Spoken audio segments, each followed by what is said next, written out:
Kakaunti ba ang maliligtas? No? Yun ang kalimitang katanungan. Sino ba ang maliligtas?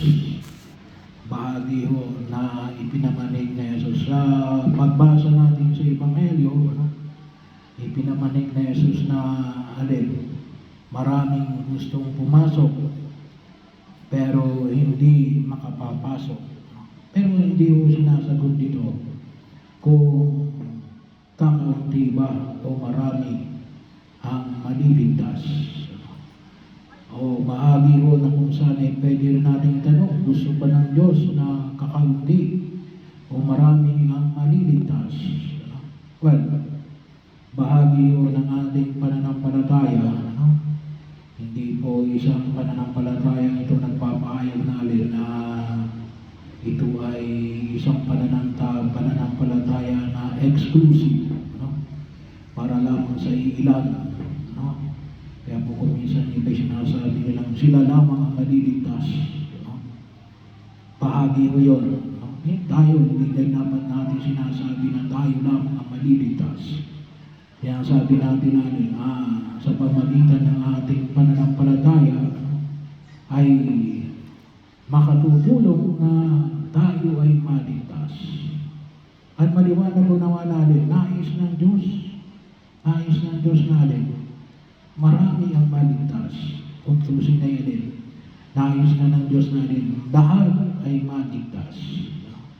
Kaya bahagi yun ng ating pagpapahayag natin na dahil sa pag-ibig ng Diyos, kaya naparito si Jesus upang ang sino mang sumampalataya ay magkaroon ng at manalig kay Jesus ay magkaroon ng buhay, at ng buhay na ganap at kasiyasiya, at magkaroon ng buhay na walang hanggan.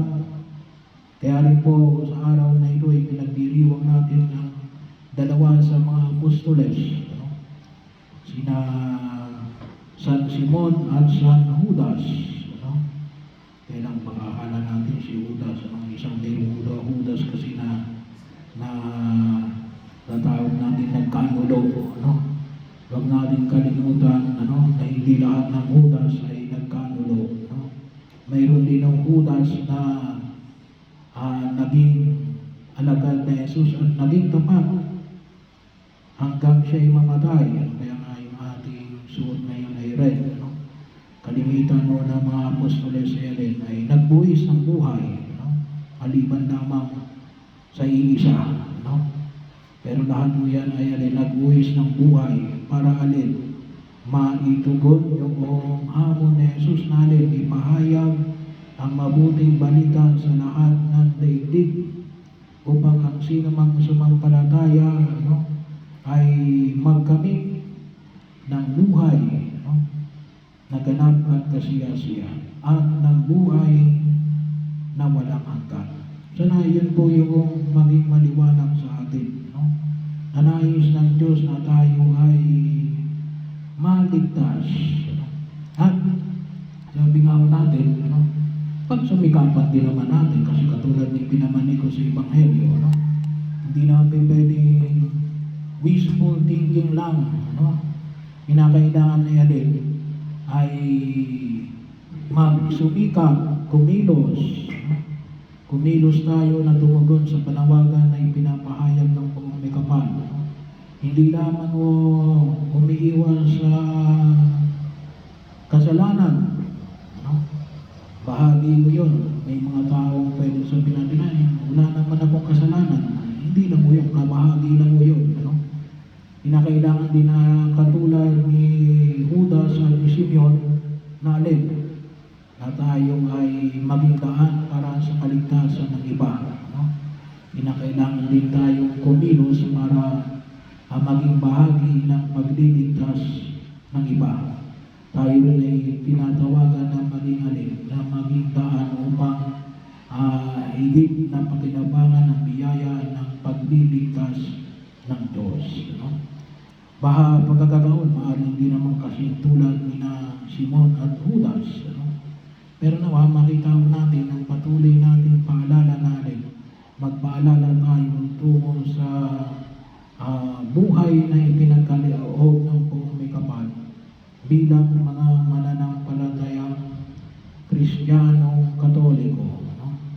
Bahagi ho, no?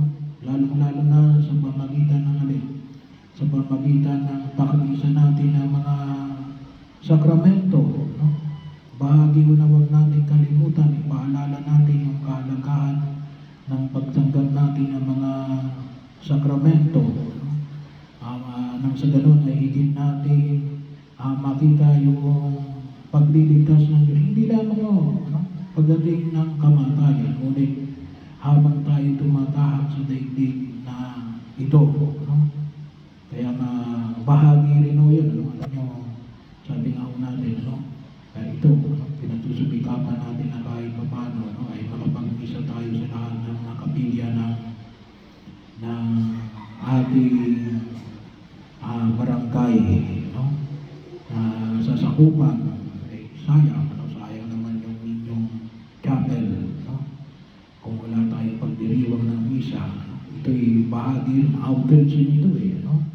At paragi natin ipanalangin, marami tayong dapat na ipanalangin, no? Maging bahagi ng pagkilos, no? Maunawaan natin yung kahalagahan na kinakailangan natin na magdasal, marami tayong ipagdarasal, no? Hindi lang at ito yun kaya ginagawa natin na regular, no? Para masanay tayo, no? Masanay tayo.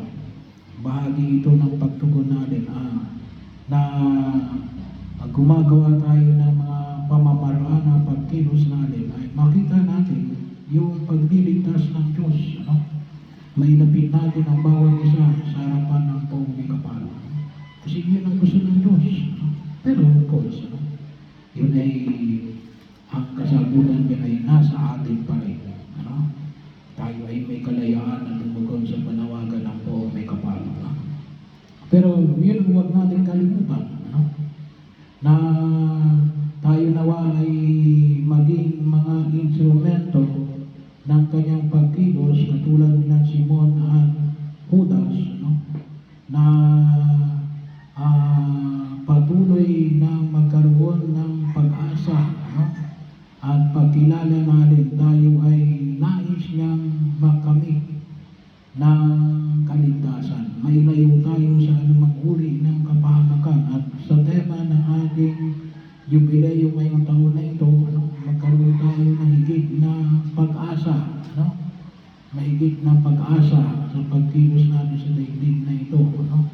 Pag-asa na higit sa lahat na nakabase sa pagliligtas ng Diyos, no?